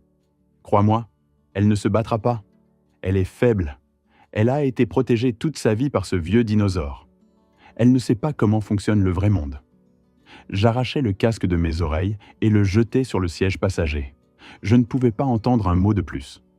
J'ouvris la portière du camion et me penchai dehors, haletant dans l'air glacé de la nuit. Ma fille idiote, cupide et naïve. Elle avait vendu son père pour un homme qui projetait de détruire sa dignité et de diffuser ses moments les plus intimes au monde entier. Elle n'était pas seulement une méchante dans cette histoire. Elle était aussi une victime. un pion dans un jeu dont elle ne connaissait même pas les règles. Depuis 2 jours, je préparais sa punition. Je voulais lui couper les vivres. Je voulais la voir lutter. Mais ça, c'était autre chose. C'était de l'abus. C'était de la prédation. Je regardais mes mains. Elles tremblaient, non pas à cause de l'âge ni de la maladie, mais sous l'effet d'une violence que je m'efforçais de contenir. Je voulais foncer jusque-là, l'arracher de sa voiture et le battre jusqu'à ce qu'il ne puisse plus jamais parler. Je voulais briser chaque os de son corps. Mais je me retins. La violence m'enverrait en prison et laisserait Sophia sans protection. Je devais être plus malin. Je devais être le général que j'avais feint de ne plus être. Je repris le casque et le remis sur mes oreilles. Mon visage était mouillé de larmes, mais mon cœur était devenu pierre.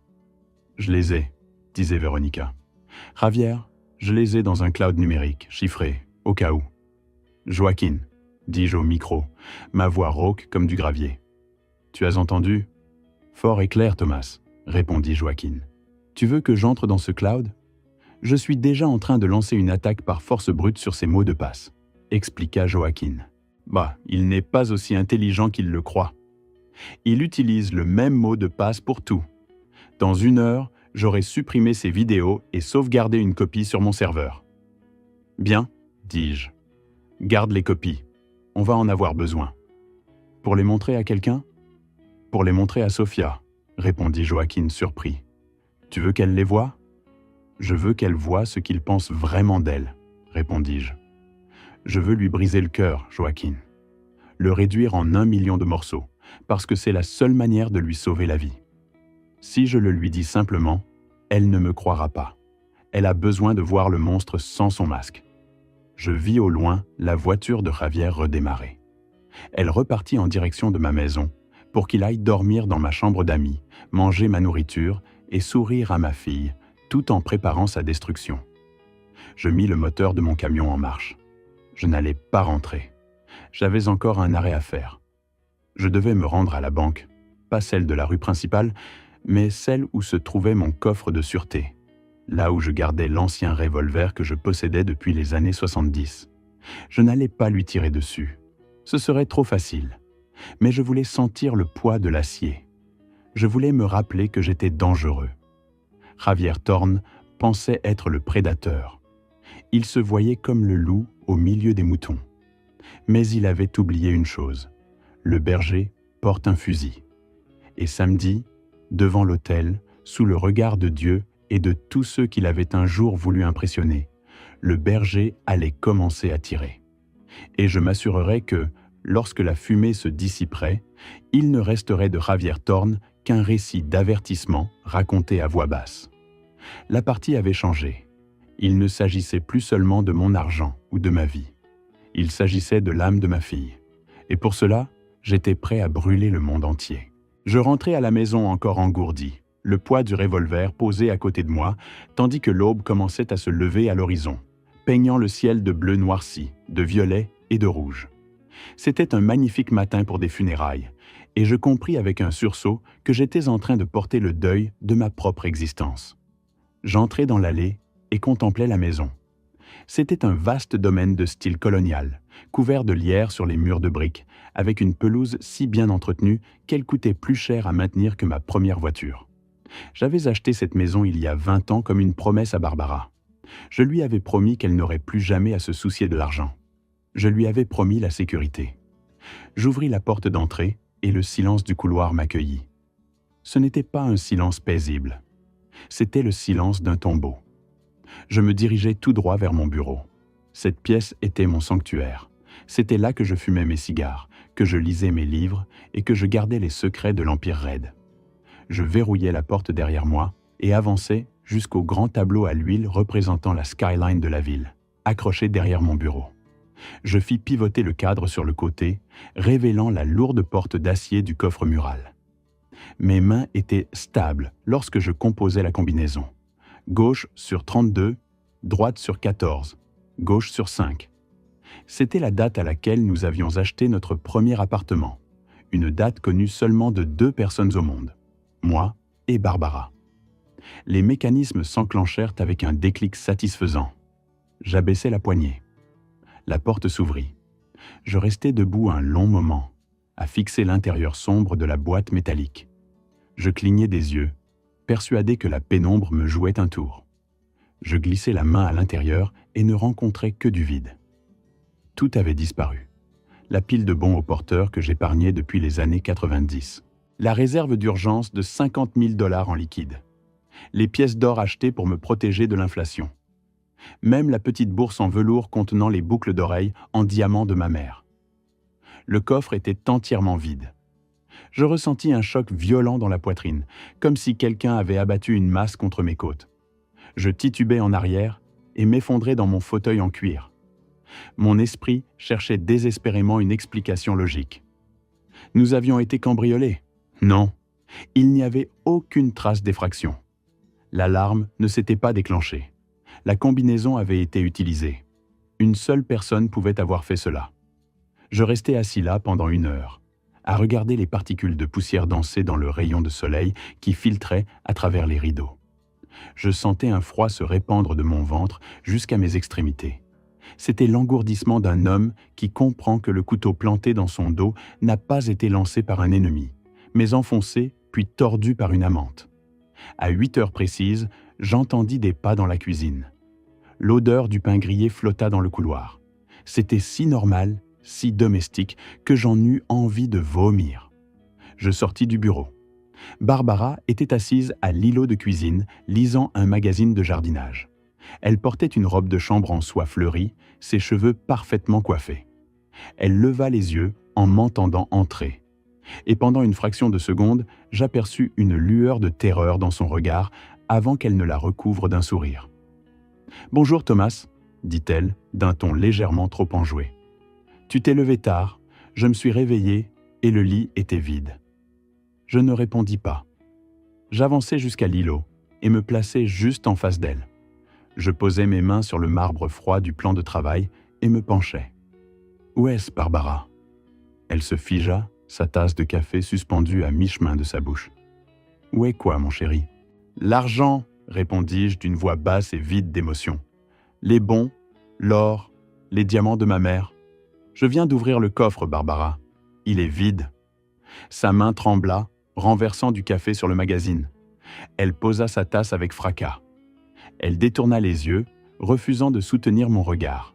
« Je l'ai déplacé, » balbutia-t-elle. « Je l'ai mis dans un coffre à la banque. Tu sais, avec tous ces cambriolages dans le quartier ces derniers temps, j'ai pensé que ce serait plus sûr. Ne me mens pas. » Je frappai du plat de la main sur le comptoir, la faisant sursauter. « Je suis allé à la banque hier. J'ai vérifié les registres. Tu n'y es pas allé depuis des mois. Dis-moi où est l'argent. » Barbara s'effondra. Ce fut instantané. Son visage se chiffonna et les larmes commencèrent à couler sur ses joues, ruinant son maquillage. Elle enfouit son visage dans ses mains et se mit à sangloter. « J'ai dû le faire, Thomas. J'ai dû le faire pour la famille. »« Pour la famille ?» répétai-je, incrédule. « Tu as volé notre épargne retraite pour la famille ? Explique-moi ça. » « C'était Ravière, » sanglota-t-elle. « Il est venu me voir il y a 1 mois. Il m'a parlé d'une opportunité incroyable, d'une introduction en bourse, une licorne technologique. C'est comme ça qu'il l'a appelé. Il a dit qu'il avait un accès privilégié à des actions avant leur mise sur le marché. Il avait dit que si nous investissions maintenant, nous pourrions tripler notre argent en 6 mois. Je la fixai longuement. Ma femme depuis 40 ans, une femme qui découpait autrefois des coupons de réduction et qui me reprochait d'acheter des chaussures trop chères. Et voilà qu'elle avait remis les économies de toute notre vie à un homme qu'elle connaissait depuis moins d'1 an, simplement parce qu'il avait aligné quelques mots à la mode. « Tu lui as tout donné ?» demandai-je, la voix tremblante. « Tout ce qu'il y avait dans le coffre ?»« Il a dit qu'il avait besoin de liquidités immédiatement, » sanglota-t-elle. « Il a dit que la fenêtre se refermait. Il a promis de tout rendre avec les intérêts avant le mariage. Je voulais te surprendre, Thomas. Je voulais te remettre un chèque d'1 million de $ à la réception pour te prouver qu'il était digne de Sophia. » Je me mis à rire. Ce fut un son sec, rugueux, qui me brûla la gorge. Me surprendre Oui, il va effectivement me surprendre. Très bien. Barbara tendit la main et attrapa la mienne. Ses paumes étaient humides et glacées. C'est un génie de la finance. Thomas, regarde sa voiture. Regarde son... Il sait ce qu'il fait. Je voulais seulement aider. Je voulais te montrer que moi aussi je pouvais apporter quelque chose à cette famille. C'est toujours toi qui gères l'argent. C'est toujours toi qui prends les décisions. Je voulais, pour une fois, faire quelque chose d'intelligent. Tu as remis les clés du coffre à un escroc, Barbara, dis-je en retirant ma main. Cet argent a disparu. Il ne l'a pas investi. Il s'en est servi pour rembourser ses dettes de jeu. Il s'en est servi pour acheter de la drogue afin de m'empoisonner. Barbara cessa de pleurer et leva vers moi des yeux agrandis par l'incompréhension. T'empoisonner ? De quoi tu parles encore ? Tu redeviens paranoïaque. C'est exactement ce que Javier avait dit qui arriverait. Il a dit que ta démence te rendrait soupçonneux. Je la regardais avec une immense pitié. Elle était tellement prisonnière de sa toile qu'elle ne distinguait même plus le haut du bas. « Peu importe, dis-je en me frottant le visage. L'argent liquide a disparu, les bons ont disparu. Il nous reste encore la pension. Il nous reste encore la maison. On survivra. » Barbara pâlit. Plus pâle encore que je ne l'avais jamais vue, on aurait dit qu'elle allait s'évanouir. Elle agrippa le bord du comptoir, les jointures blanches. « Thomas, qu'y a-t-il encore, Barbara ? Qu'est-ce que tu as fait d'autre » Elle ouvrit la bouche, mais aucun son n'en sortit. Elle essaya de nouveau. « La maison. » Je restai immobile. « Quoi, la maison ?» Elle baissa les yeux, incapable de me regarder. Sa voix n'était plus qu'un souffle, une confession fantomatique. Elle ne nous appartient plus. Je sentis le sang quitter ma tête. La pièce se mit à tournoyer. Je dus m'agripper au comptoir pour ne pas tomber. « Qu'est-ce que tu viens de dire ?» Javier a dit que l'offre publique nécessitait un achat plus important pour obtenir les actions préférentielles, murmura-t-elle, tandis que les larmes tombaient sur le marbre. Il a dit que l'argent du coffre ne suffisait pas. Il a dit qu'il nous fallait du levier. « Tu as hypothéqué la maison ?» demandai-je, ma voix n'étant plus qu'un cri étranglé. « J'ai pris une ligne de crédit hypothécaire, » admit-elle, pour la valeur totale. « Mais tu ne pouvais pas faire ça, » dis-je, l'esprit affolé. « L'acte est à nos deux noms. Tu avais besoin de ma signature. Je n'ai jamais rien signé. » Barbara se remit à pleurer, cette fois sans retenue, son corps secoué de sanglots. Je l'ai signé à ta place. Le monde s'arrêta. L'horloge au mur cessa de faire tic-tac. Les oiseaux dehors cessèrent de chanter. « Tu as falsifié ma signature ?»« Javier m'a aidé, » gémit-elle. Il m'a montré comment la décalquer à partir de vieux chèques. Il a dit que c'était légal parce que j'avais ta procuration. Ou plutôt, il a dit que je l'aurais une fois que tu serais malade. Il a dit que ce n'était qu'une formalité. Il a dit que l'argent reviendrait sur le compte en 2 semaines et qu'on rembourserait le prêt avant même que tu ne t'en aperçoives. Je marchai jusqu'à une chaise et m'y assis.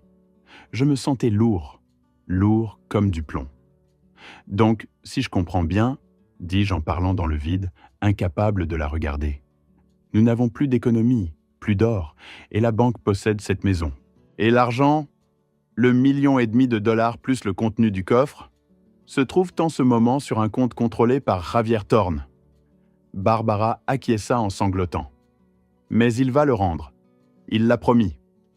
Je regardais ma femme. J'y voyais la peur, bien sûr, mais j'y voyais aussi la stupidité, l'ignorance volontaire. Elle avait laissé un inconnu lui murmurer de douces promesses, et en échange, elle lui avait remis la hache destinée à me trancher la tête. « Il ne rendra rien, Barbara, » dis-je doucement. « Il s'en ira samedi après que tout sera arrivé. » Elle secoua la tête comme hébétée. « La banque saisira la maison, » poursuivis-je. « Ils la prendront. Ils nous expulseront. Toi et moi, à 70 ans, nous serons à la rue, sans toi. »« Non, » cria-t-elle. « Non, Javier ne ferait pas ça. Il aime Sofia. Il m'appelle maman. »« Il t'appelle une proie, Barbara, » dis-je en me levant. Ma colère s'était dissipée. Elle s'était entièrement consumée, ne laissant derrière elle qu'un cratère froid et noir. Il t'a manipulé et tu l'as laissé faire. Je me dirigeais vers la porte. « Où vas-tu » cria-t-elle en courant derrière moi. « Thomas, répare ça. Tu répares toujours tout. Appelle la banque. Dis-leur que c'était une erreur. » Je me retournai et la regardais. Je regardais la femme avec qui j'avais partagé mon lit pendant 4 décennies, et je compris une chose. Je ne la connaissais pas. « Je ne peux pas réparer ça, Barbara, » dis-je. « Tu as commis une fraude. Si j'appelle la banque et que je leur dis que tu as falsifié ma signature, tu iras en prison. C'est ce que tu veux? Finir tes vieux jours dans une cellule ?» Elle porta la main à sa bouche, horrifiée. « Alors nous devons continuer à jouer, » dis-je. « Nous devons le laisser croire qu'il a gagné. » Je quittai la cuisine et retournai dans mon bureau. Je refermai la porte derrière moi et m'y appuyai. Je regardais le coffre, vide. J'étais ruiné. Sur le papier, j'étais un indigent. Tout ce que j'avais construit s'était volatilisé, volé par un homme souriant et une épouse idiote. Mais tandis que je restais là, un sentiment étrange m'envahit. C'était une forme de délivrance. Je n'avais plus rien à perdre. Un homme qui possède encore des biens est prudent. Il pense au procès, il pense à sa réputation, il pense à l'avenir. Mais un homme qui n'a plus rien est une catastrophe naturelle en attente. Je m'approchai de mon bureau et décrochai le téléphone. Je composais un numéro. Ni la police, ni la banque. J'appelai la ligne de dénonciation du fisc. « Je vais tout brûler jusqu'aux fondations », murmurai-je à la pièce vide. « Si je dois tomber, j'emmènerai tout le monde avec moi. » Javier pense m'avoir volé ma fortune. Il ne réalise pas qu'il vient de s'emparer d'une encre qui l'emportera au fond de l'océan. Je m'assis et commençai à écrire. J'écrivis des dates, des numéros de compte, chaque conversation. Je n'étais pas en train de constituer un dossier pour un procès. J'étais en train de bâtir un bûcher. Barbara m'avait trahi. Sofia m'avait trahi. Javier avait tenté de me tuer. Très bien. Je serais donc le méchant qu'il pensait ce que j'étais, mais j'allais être le genre de méchant qui gagne. Je regardais le calendrier sur mon bureau. 2 jours. 2 jours avant le mariage. 2 jours avant la fin du monde. J'ouvris le tiroir et sortis une boîte neuve de balles. Je les alignai sur le bureau en acajou comme de petits soldats. 1 pour l'argent, 2 pour le spectacle, 3 pour la préparation et 4 pour l'action. Les murs de verre du bureau d'Hernan, au 45e étage du quartier financier, offraient une vue panoramique sur la ville que j'avais contribué à construire. En contrebas, le fleuve serpentait entre les canyons d'acier et de béton, une artère sombre insufflant la vie à la métropole. Je me tenais près de la baie vitrée, observant les voitures minuscules ramper le long de l'avenue comme des fourmis. Depuis cette hauteur, le monde paraissait ordonné, prévisible.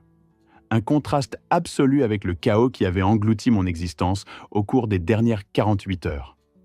Hernan était assis derrière son énorme bureau en chêne, le visage livide.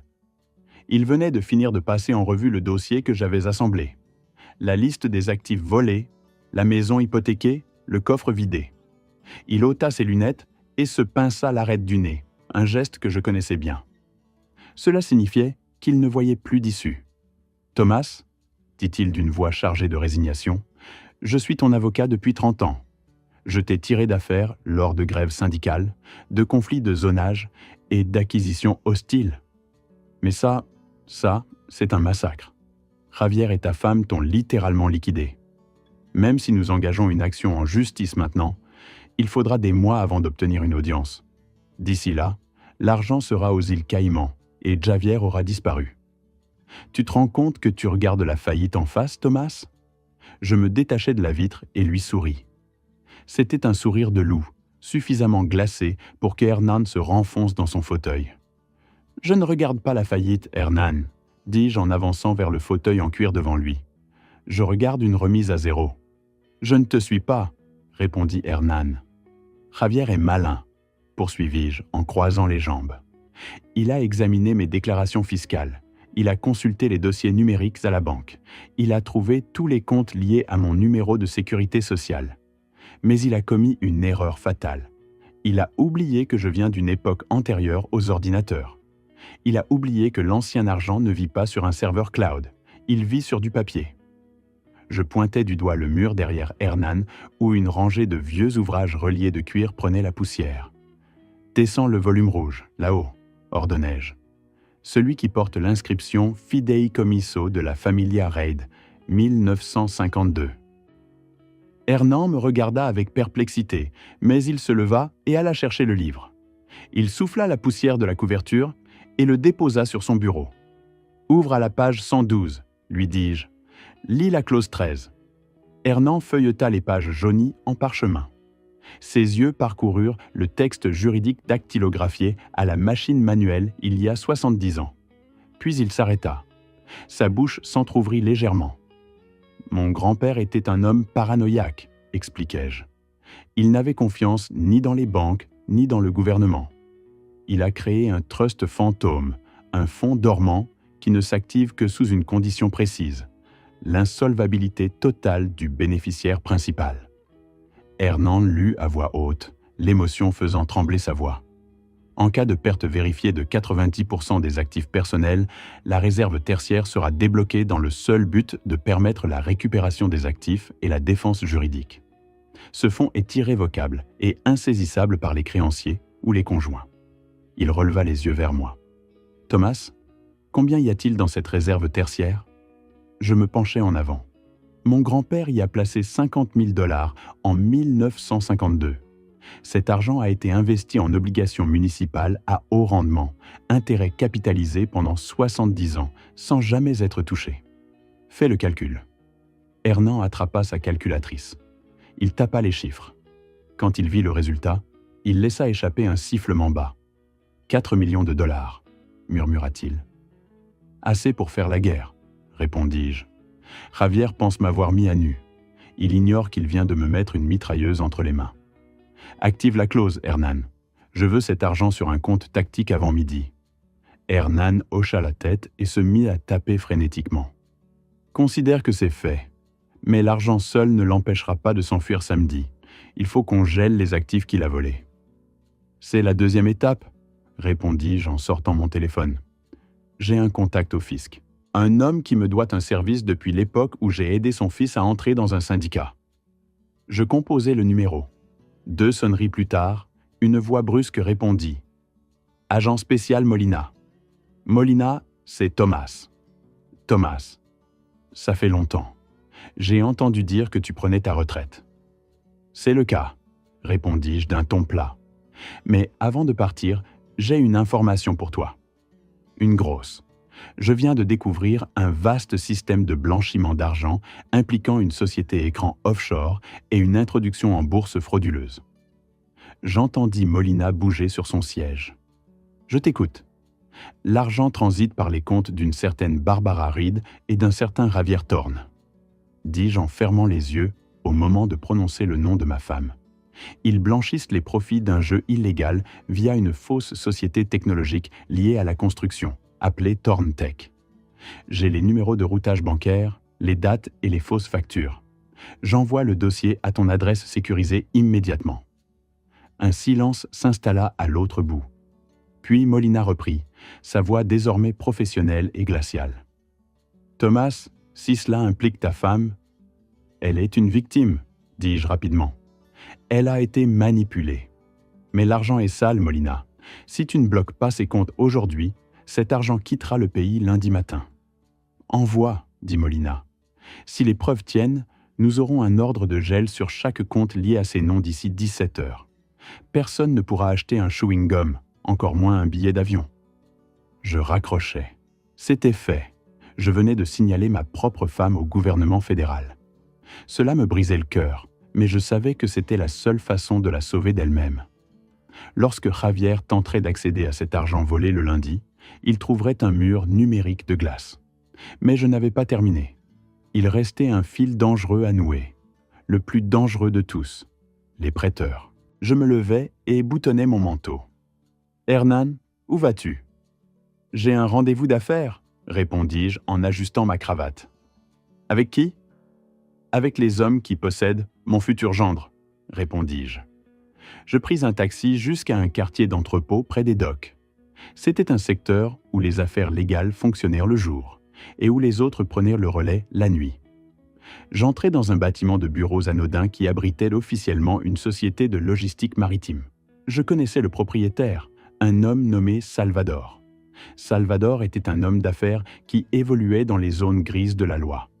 C'était aussi l'homme à qui Javier devait son argent de jeu. Je passai devant la réceptionniste qui tenta de m'arrêter, puis poussai la porte du bureau du fond. Salvador comptait une liasse de billets. Il leva les yeux, surpris de voir un homme en costume à 3000 $ planté devant lui. « Seigneur Reed, » dit Salvador en rangeant l'argent. « À quoi dois-je le plaisir? Il me semble que vous avez pris un mauvais virage. »« Je suis au courant de la dette, Salvador, » dis-je sans perdre de temps en courtoisie. « Je sais que Javier Thorne vous doit 480 000 $ et je sais que vous comptez les récupérer lundi. » Les yeux de Salvador se plissèrent. Il fit signe à ses 2 gardes du corps de reculer. « C'est une affaire privée, Seigneur Reed, à moins que vous soyez ici pour la régler. »« C'est le cas, » dis-je. Salvador rit. Voilà un beau-père généreux qui couvre le garçon. « Non, » répondis-je en m'avançant jusqu'à son bureau. « Je ne le couvre pas. J'achète la dette. » Salvador cessa de rire. « Expliquez-vous. » Je sortis le chèque de banque que j'avais demandé à Hernan de préparer à partir du fonds d'urgence. Il était libellé pour le montant total. « Je veux racheter le billet, » dis-je en posant le chèque sur le bureau. « Je veux que vous me cédiez légalement la dette. Je veux devenir le détenteur du papier. » Salvador regarda le chèque, puis moi. Il lut la froideur dans mes yeux. Il comprit que ce n'était pas un acte de charité. C'était une acquisition. « Vous voulez devenir propriétaire ?» demanda Salvador avec un sourire qui s'élargissait. « Je veux être propriétaire du papier, » le corrigeai-je. « Ce qui lui arrivera ensuite me regarde. » Salvador prit le chèque et le leva à la lumière. Il était authentique. « Vous êtes un homme terrifiant, Seigneur Reed, » dit-il en déverrouillant un tiroir. Il en sortit un document signé. C'était un contrat de prêt signé par Javier Thorne, avec son héritage futur donné en garantie. Le voici. Il est à vous. Bonne chance pour encaisser. Le garçon est glissant. Je pris le document, le pliai soigneusement et le glissai dans la poche intérieure de ma veste, à côté des photos liées au trafic de drogue. Cette fois, il ne s'échappera pas, dis-je. Je sortis de l'entrepôt traversé par une poussée d'adrénaline. Je l'avais fait. Le filet s'était refermé. Faisons le point. Javier pensait qu'il avait mon argent, mais le fisc s'apprêtait à le geler. Javier pensait qu'il avait mon consentement, mais la signature était invalide. Javier croyait avoir un plan de fuite, mais il allait être arrêté pour tentative de meurtre. Et Javier pensait qu'il lui suffisait de survivre jusqu'à lundi pour rembourser la mafia. Ce qu'il ignorait, c'est que son créancier se tiendrait désormais à l'hôtel, prêt à lui remettre la mariée. Je n'étais plus seulement une victime. J'étais devenu son juge, son jury et son bourreau. J'étais aussi son créancier. Je consultai ma montre. Il était midi, vendredi. La répétition du mariage aurait lieu dans 4 heures. Je devais rentrer chez moi. Je devais enfiler mon smoking.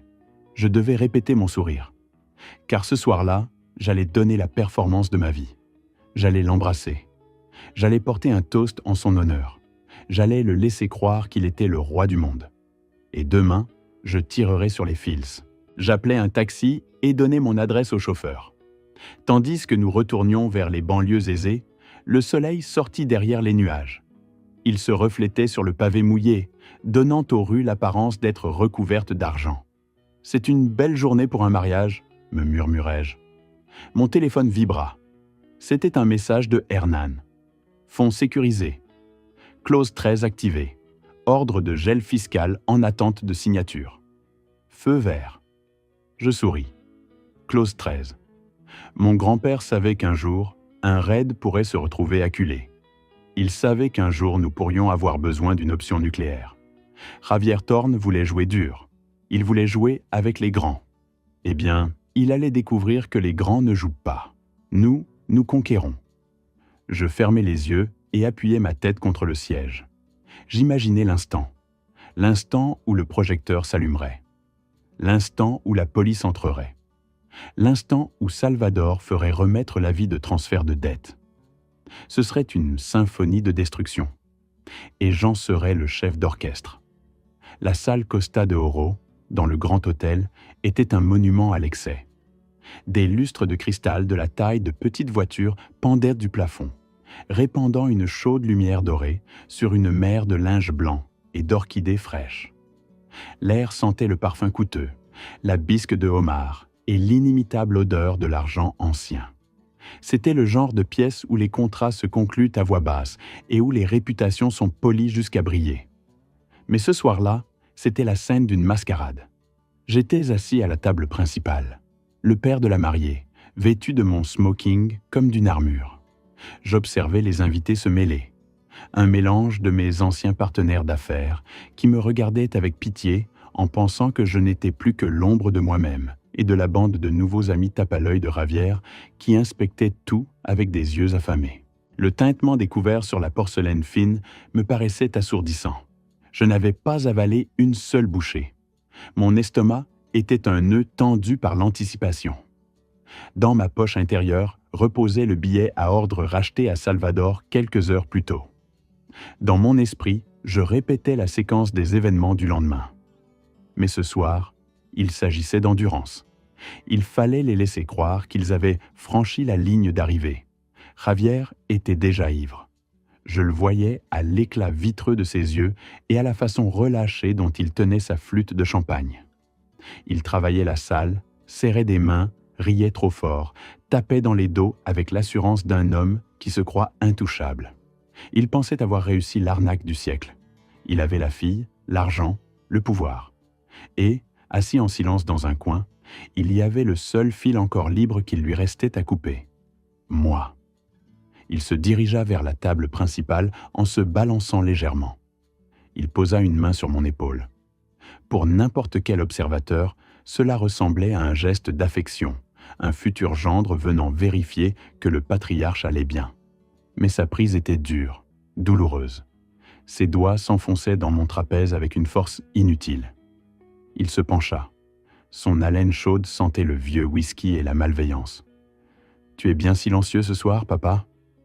Le mot « papa » dégoulinait de sarcasme. « Tu n'as pas des doutes pour demain, quand même ?» Je gardais les yeux tournés vers le centre de table florale. « Je suis seulement fatigué, Javier. La semaine a été longue. » Il laissa échapper un petit rire grave et sombre qui vibra contre mon oreille. « Habitue-toi, le vieux. Être fatigué, ça va devenir ton état normal. Tu sais, je réfléchissais à ta situation de logement. » Je tournai légèrement la tête vers lui. « Ma situation de logement ?»« Oui, » poursuivit-il, en baissant davantage la voix pour que Barbara, qui bavardait 3 places plus loin avec une demoiselle d'honneur, ne puisse pas entendre. « J'ai passé quelques appels cet après-midi. Pendant que tu faisais ta sieste, ou quoi que ce soit que tu fais, j'ai trouvé un acheteur pour la maison. Un promoteur veut la raser et construire des condominiums. Il vient lundi matin pour la visite finale. » Une décharge d'adrénaline me traversa, mais mon visage resta impassible. « Tu as vendu ma maison ?»« Notre maison, » corrigea Javier en resserrant encore sa prise. « Et comme la clôture sera accélérée, tu vas devoir partir. Je veux dire partir pour de bon. Je ne te veux plus là quand on rentrera de la lune de miel. Je ne veux plus voir ton vieux camion dans l'allée. Je ne veux plus sentir tes cigares dans le bureau. Et où suis-je censé aller ?» demandai-je, en laissant un tremblement filtrer dans ma voix. Javier haussa les épaules. « Je ne sais pas. Va donc dans un motel minable, ou mieux encore, va directement à l'asile. Je suis sûr qu'ils ont déjà un lit pour toi. Assure-toi simplement d'être parti. Si je te trouve encore là lundi, je demanderai au shérif de te jeter sur le trottoir. » Puis Javier se pencha encore plus près. Son nez frôla presque mon oreille. « Et ne t'avise même pas de me résister. J'ai ta signature, j'ai ta femme, j'ai tout. Désormais, c'est toi l'invité dans mon monde. » Il me tapota la joue 2 fois, 2 petites gifles sèches destinées à m'humilier. Puis il se redressa, vida son verre, me fit un clin d'œil et repartit vers le bar. Je le regardais s'éloigner.